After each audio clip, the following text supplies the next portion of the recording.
찬양대의 찬양이 가끔씩 이 설교 본문 주제하고 너무나 비슷할 때가 가끔씩 있습니다.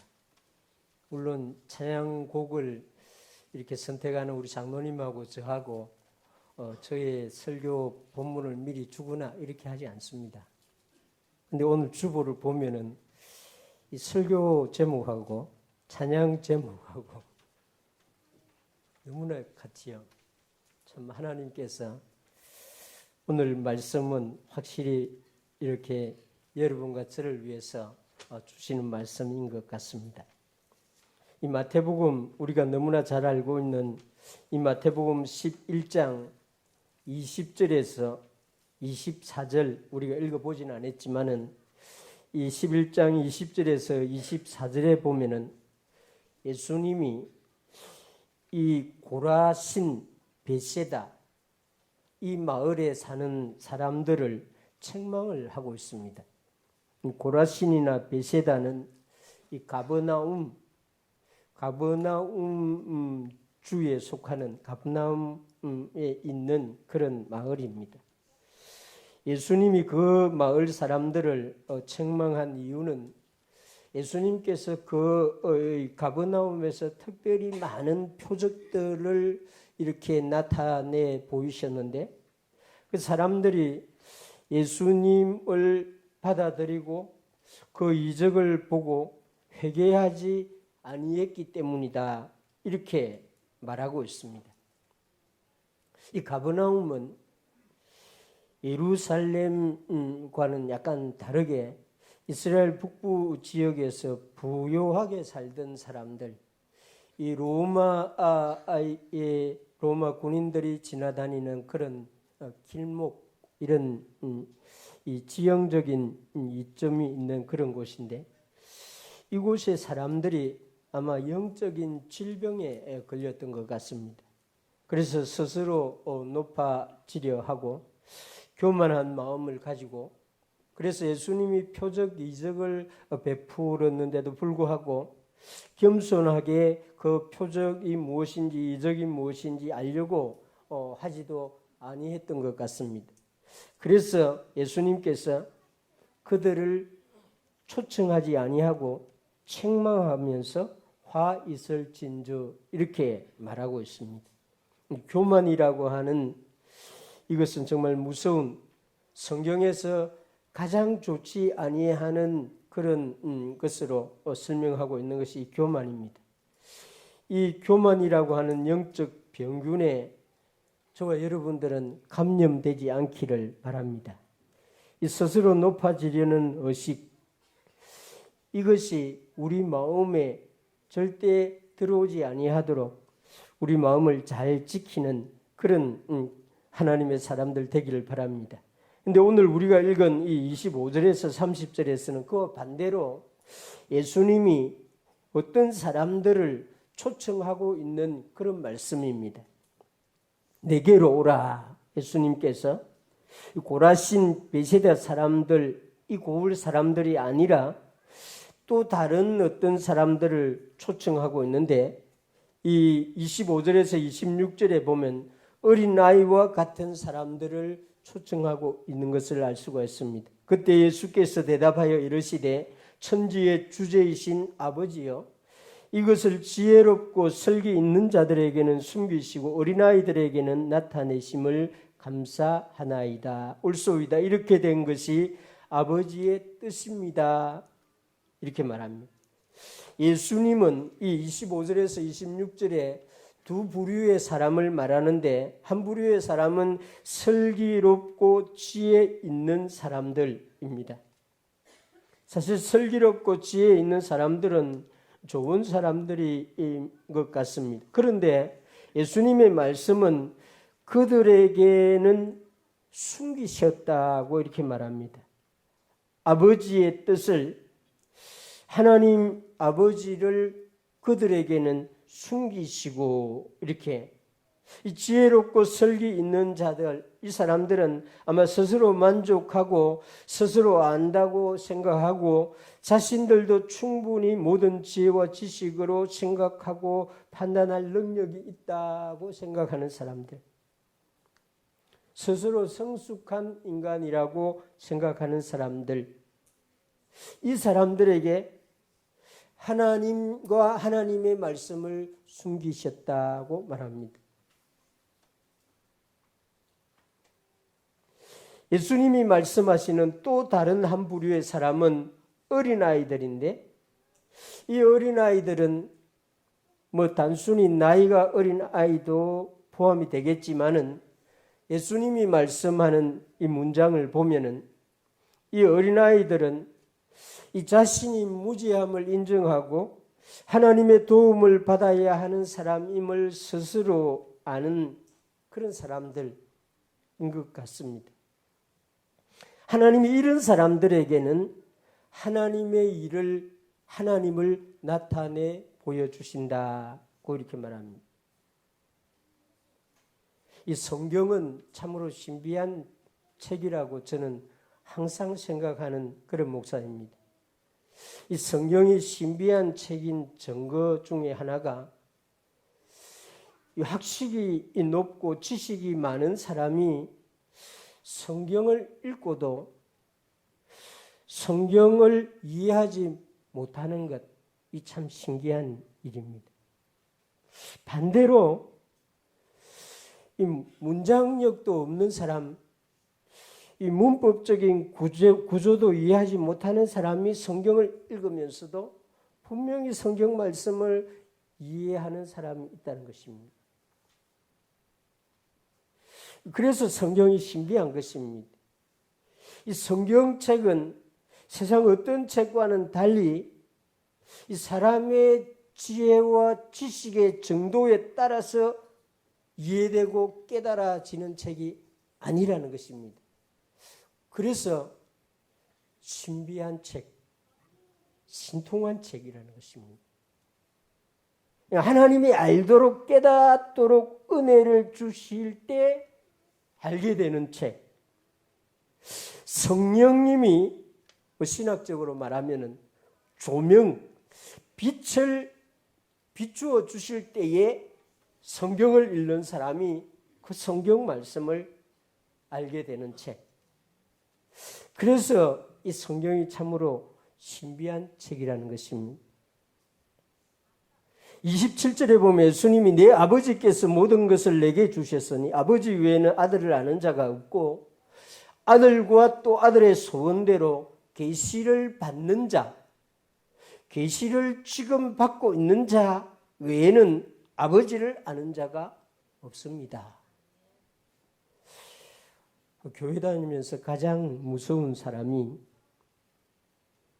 이 설교를 하려고 본문을 펼 때에 나는 이 본문 성경 말씀을 이미 다 알고 있다 이 생각하는 사람. 이 사람은 정말 무서운 사람입니다. 그 사람은 그 시간에 은혜를 전혀 못 받습니다. 그런데 그 말씀을 보면서 오늘 하나님이 나에게 이 말씀을 통해서 무슨 말을 해주실까 하는 그런 마음을 가진 사람은 확실히 성령의 조명을 받는 은혜를 받습니다. 그래서 이 성경책은 정말 신비롭고 신비한 책이죠. 예수님은 지금 스스로 지혜 있는 사람, 스스로 안다고 생각하는 사람, 이런 사람 초청하지 아니하고 아무것도 알지 못한다고 그런 생각조차도 갖고 있지 아니하는 그런 아이들을 내게로 오라고 초청하고 있다는 것입니다. 그래서 우리는 이 주님의 초청을 받으려고 하면은 우리가 해야 할 수 있는 마음은 겸손, 낮아짐, 비움 이런 것이라는 것입니다. 그래서 언제든지 우리는 어린아이와 같은 마음을, 어린아이와 같은 태도를 유지하려고 해야 하는 것이 우리의 책무, 우리가 할 일인 것입니다. 그러면은 주님으로부터 분명히 초청을 받는 은혜를 받게 되는 것입니다. 예수님이 그 고라신 이런 사람들에게 많은 것을 보여주었지만 이 사람들은 예수님의 말씀이 무엇을 말하는지, 예수님이 어떤 분인지를 알려고 하는 그런 의지가 전혀 없어서 오히려 예수님은 어린 아이들을 부르시고 하나님 아버지가 그런 사람들에게 자신을 나타내 보이신다는 것을 감사하고 있습니다. 또 예수님이 초청하는 사람들은 이 수고하고 무거운 짐을 진 자들입니다. 28절에 수고하고 무거운 짐진 자들아 다 내게로 오라. 내가 너희를 쉬게 하리라. 우리 예수님은 유대인의 지도자 바리새인들, 제사장들, 율법사 이런 분들을 지독하게 이렇게 책망을 하고 있습니다. 그 이유는 자신들은 짐을 지지 아니하려고 하면서 다른 사람에게 짐을 지도록 하는 사람이라고 예수님이 이런 사람을 판단했기 때문인 것입니다. 자기는 허드레한 일들, 사람들이 하기 싫어하는 일들 이런 거 하지 않으려고 하면서 그런 일들을 다른 사람들에게 맡기는 사람, 이런 사람 예수님이 정말 싫어하는 사람, 성경을 보면 알 수가 있습니다. 유대인의 지도자들, 바리새인들, 제사장들, 율법사들, 자신들은 상석에 앉으려고 하면서 자신들이 정령해야 할 일은 다른 사람에게 맡기는 사람. 그래서 세상 사람들, 많은 사람들이 수고를 하게 되고 무거운 짐을 지면서 살아가야 하는 이 세상의 부조리가 이런 사람들 때문에 대부분 일어나는 일이라고 할 수가 있습니다. 예수님은 이런 사람들, 수고하는 사람들, 이 무거운 짐을 진 자들을 초청하고 있습니다. 이것은 이 땅에 오신 예수님뿐만 아니라 구약 성경에도 보면 여호와 하나님께서 이런 분들을, 이런 사람들을 초청하고 있다는 것을 많이 여러 곳에서 볼 수가 있습니다. 특별히 선지자 이사야를 통해서 하나님께서 이런 사람들을 초청합니다. 오라 너희 목마른 자들아 물로 나오라. 돈 없는 자도 오라. 너희는 와서 사 먹되 돈 없이 값 없이 포도주와 젖을 사라. 너희가 어찌하여 양식이 아는 것을 위하여 언을 달아주며 배부르게 하지 못할 것을 위하여 수고하느냐. 내게 듣고 들을지어다. 그리하면 너희가 좋은 것을 먹을 것이며 너희 자신들이 기름진 것으로 즐거움을 얻으리라. 구약시대에도 하나님께서 이런 목마른 자들을 초청하고 잘못된 것을 위하여 수고하는 사람들을 부르시고 있다는 것을 알 수가 있습니다. 예수님이 이 세상에 왔을 때 예수님이 보기에도 사람들의 생활은 구약시대나 신약시대나 여전히 반복되고 있었던 것 같습니다. 여전히 헛된 것을 추구하고 수고하고 살아가고 있었습니다. 어느 시대나 어느 곳에서나 그렇죠. 우리 시대도 별 다를 것이 없습니다. 우리가 수고하는 수고의 그 내용들을 잘 살펴보면은 대부분 우리의 수고는 별로 의미가 없는 수고입니다. 하지 않아도 될 그런 수고를 하고 있습니다. 젊은 어머니 아버지들은 자기 아이들을 위해서 수고한다고 막 소리치고 막 하고 있지만 아무 의미가 없습니다. 그런 수고를 하루 종일 열을 내면서 하면서 살아가는데 우리 교회 젊은 어머니 여러분들 그런 수고 하지 마시기 바랍니다. 소리 안 쳐도 소리 안 질러도 됩니다. 왜 그런 수고를 합니까?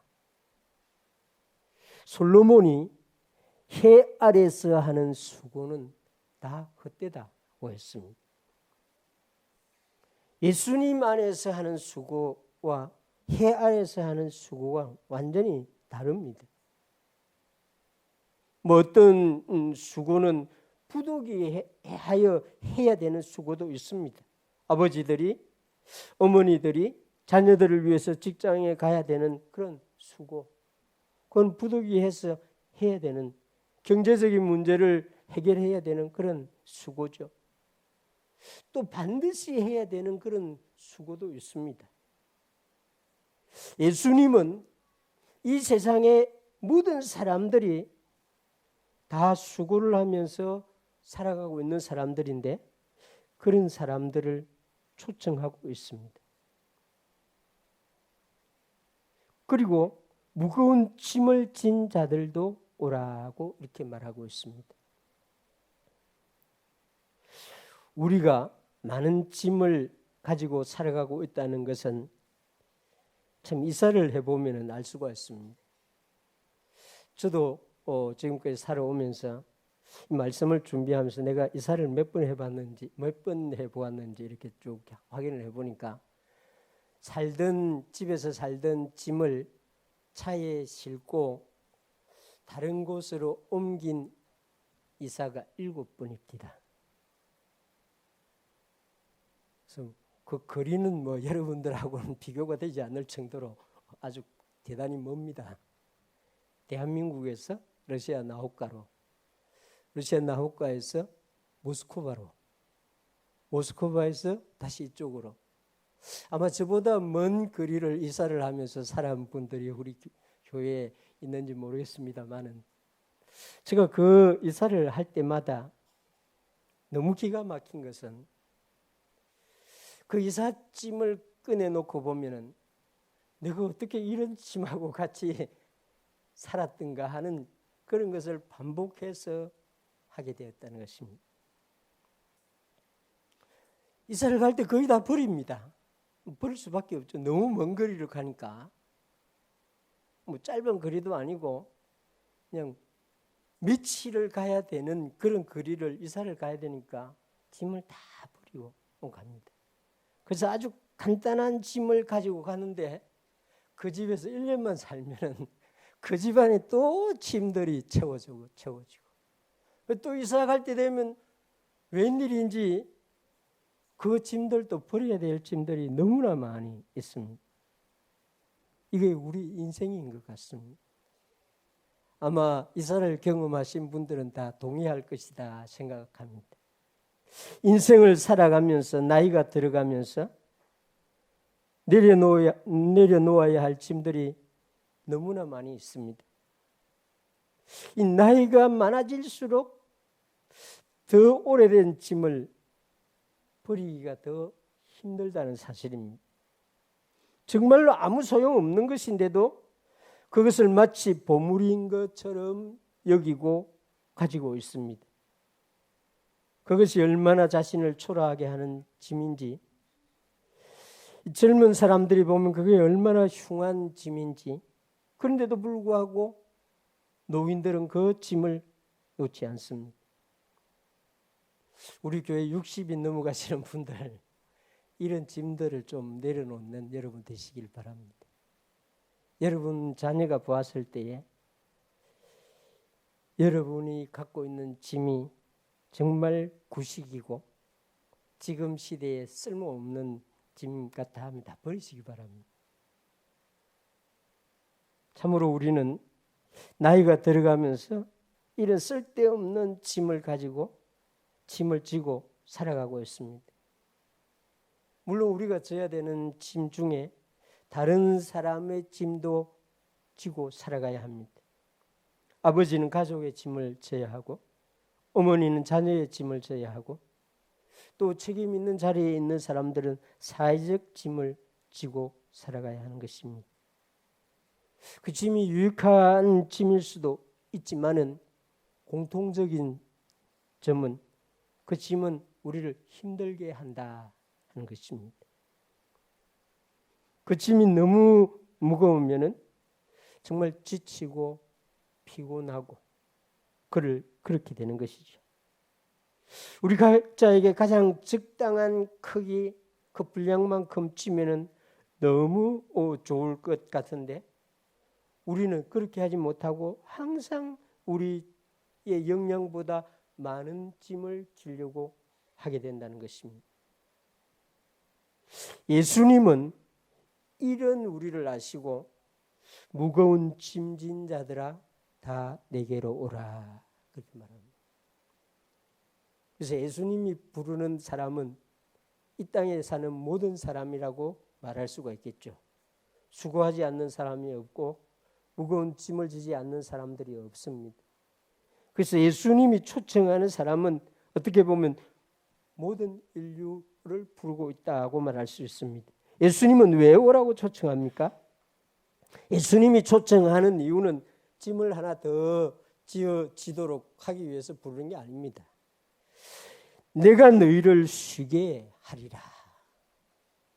예수님이 우리를 부르는, 사람들을 부르는 이유는 쉬게 하도록 하기 위해서 부른다는 것입니다. 수고하는 사람들을 쉬도록 하기 위해서 부르시는 예수님, 무거운 짐을 지고 가는 사람들을 쉴 수 있도록 해주기 위해서 부르시는 예수님. 20절에 보면 내 아버지께서 모든 것을 내게 주셨다고 말합니다. 예수님이 갖고 있는 모든 것은 저와 여러분들을 쉬도록 해주기 위해서 가지신 것입니다. 하나님이 우리에게 이 안식일을 주셨지 않습니까? 사실 이 안식일은 사람의 날이 아니고 하나님의 날입니다. 하나님이 6일 동안 천지를 창조하시고 하나님 당신이 피곤해서 그런 건 아닙니다만은 누리려고, 창조하신 것을 누리려고, 그게 힘이죠. 누리려고 안식하셨는데 그 7일을, 그 안식일을 하나님의 형상대로 만든 사람에게까지 주셨다는 것입니다. 새에게는 안식일이 없습니다. 나무에게도 안식일이 없어요. 이 세상에 있는 어떤 피조물에게도 안식일이라고 하는 게 없습니다. 하나님의 형상대로 만든 하나님의 사람에게만 이 7일, 7번째 날을 주신 것이죠. 쉼이 무엇인지, 하나님이 어떻게 쉬는 것인지, 이 쉼이 얼마나 큰 축복인지 이거를 알려주시기 위해서 아예 창세기 1장 2장에서 하나님 자신이 쉬는 날, 안식의 날을 주시는데 사람들이 죄를 지음으로 인해서 이 날을 잃어버립니다. 물론 이 아브라함의 후손들은 율법을 통해서 이 안식일을 거의 강제적으로 지켜야 되는, 근데 그 쉬는 날이 아니죠. 그 억지로 쉬는 그런, 잃어버린 것입니다. 그런데 이 땅에 오신 예수님께서 다시 그것을 말해주고 있습니다. 수고하고 무거운 짐진 자들이여 다 내게로 오라. 내가 너희를 안식하게 하리라. 우리 짐 중에 가장 무거운 짐, 여러분들은 무엇이라고 생각합니까? 여러분들이 갖고 있는 짐 중에 가장 무겁고 힘든 짐이 무엇이라고 생각합니까? 여러분들 자녀? 짐이죠. 어떤 분에게는 짐입니다. 여러분들의 일, 직장에 가는 그게 정말 짐입니까? 그럼 여러분들이 갖고 있는 병, 질병, 연약함, 그것이 여러분 질병이에요? 우리 SFC 운동원들 공부가 짐입니까? 그런 짐은 어떤 면에서 하나님이 주시는 축복의 짐입니다. 학생의 나이 때 학교를 갈 수 있는 아이들이 이 지구상에 절반도 안 됩니다. 우리 SFC 운동원 여러분, 인도 가보셨잖아요. 학교를 못 가는 아이들이 그 땅에 너무 수두룩합니다. 그러니 학교를 갈 수 있고 공부를 할 수 있다는 그 자체가 짐이면서도 축복이죠. 근데 정작 우리에게 가장 무거운 짐은 성경에서 알려주는데 죄의 짐입니다. 이거는 무게로 저울에서 달 수 없는 그런 것이라서 이게 얼마나 무거운지 잘 알지 못합니다. 이게 우리를 얼마나 억압하는지 눈에 보이지 않으니까 잘 모릅니다. 그런데 성경은 이 죄의 짐이 가장 무겁고 가장 크다고 말합니다.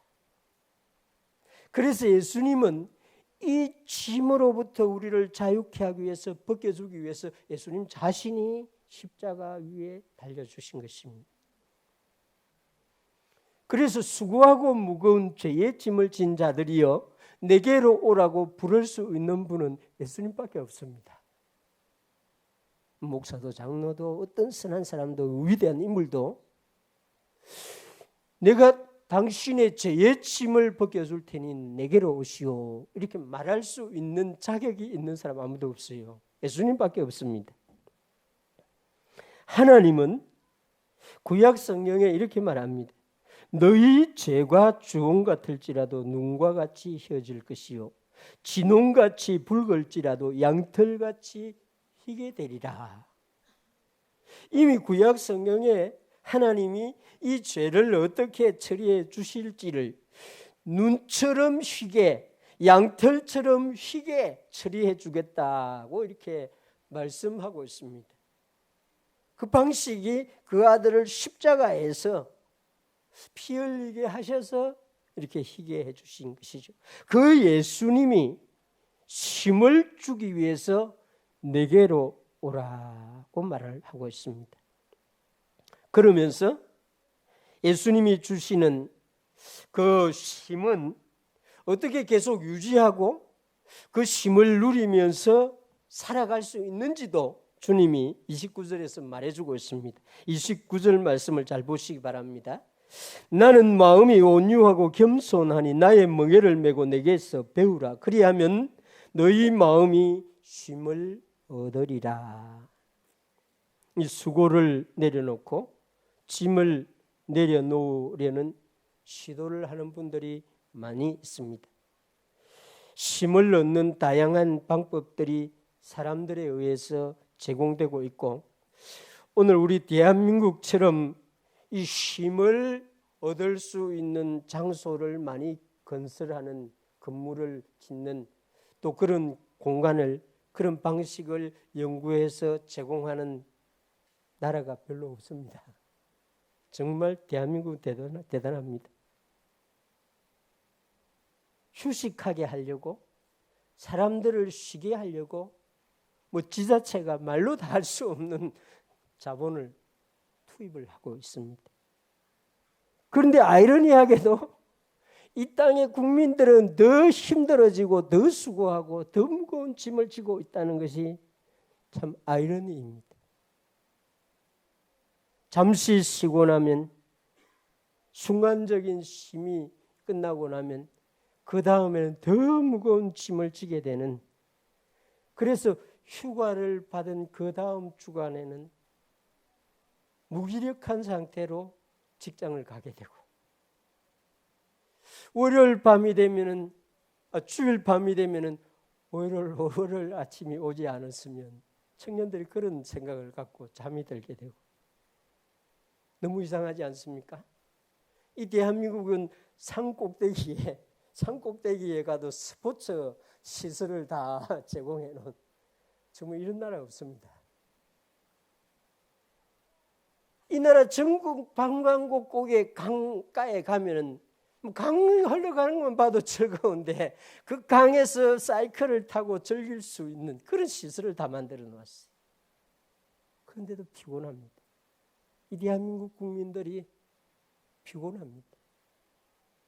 왜 그럴까요?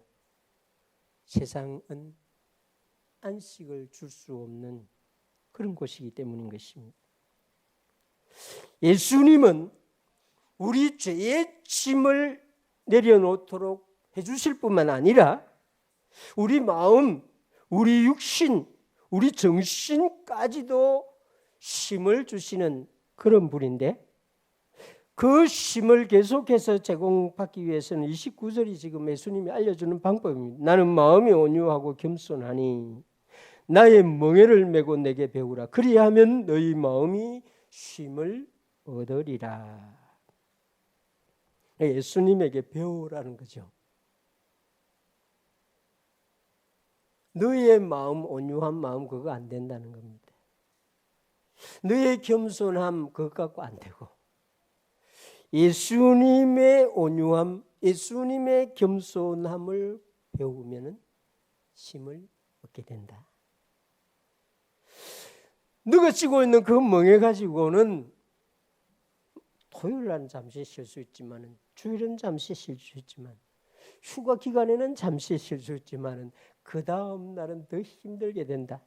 그러나 예수님이 주시는 멍에는 쉽고 가볍다고 이렇게 말합니다.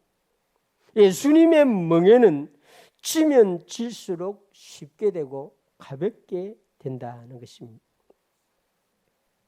제가 이 목회를 하면서 설교 때문에 스트레스를 받은 적이 한 번도 없다는 거 여러분들 아십니까? 설교 준비를 어떻게 하지? 이러면서 설교 본문을 찾으려고 스트레스 받은 적이 한 번도 없습니다. 신비하죠? 저는 이 설교 본문을 찾으려고 토요일 저녁에 애를 쓴다는 목사님들은 목사의 사명을 받았는지 안 받았는지 의심이 갑니다. 예수님이 목사에게 설교의 멍에를 준다고 하면 쉽다고 말했지 않습니까? 그렇습니다. 예수님이 주시는 멍에는 가볍다고 말합니다. 제가 이 가볍다는 말이 무슨 말인지 무슨 의미인지를 알기 위해서 주석을 찾아보다가 여기저기 찾아보다가 어거스틴 목사님이 어거스틴이 한 말을 읽게 되었습니다.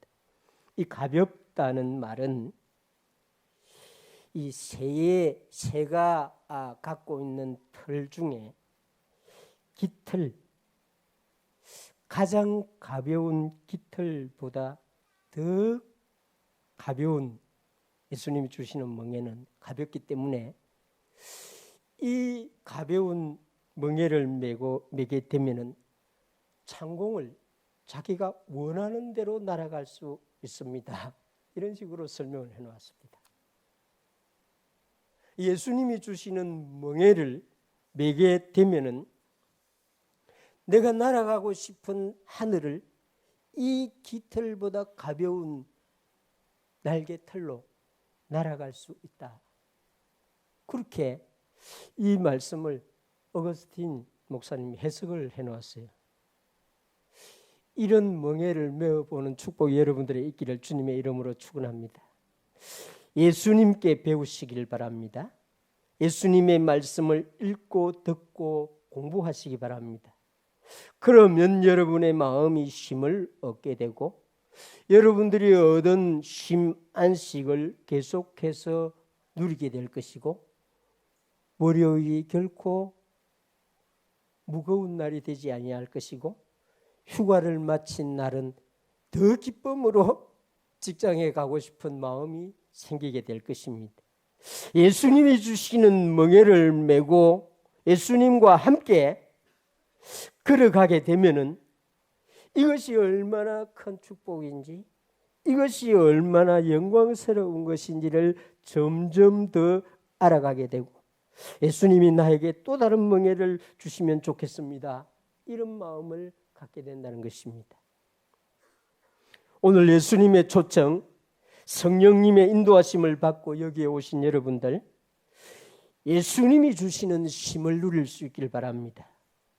예수님이 주시는 안식을 얻고 누리는 축복이 여러분들에 있길 바랍니다. 만약 여러분들이 주님께서 주시는 쉼을 얻었다면 주님과 함께 주님을 배워가면서 그 쉼을 계속해서 누리는 삶을 살아갈 수 있게 되기를 바랍니다. 뿐만 아니라 지금도 수고하고 무거운 짐을 지고 살아가고 있는 사람들에게 이 말씀을, 이 메시지를 알려주는 은혜가 있기를 주님의 이름으로 축원합니다. 기도하겠습니다. 우리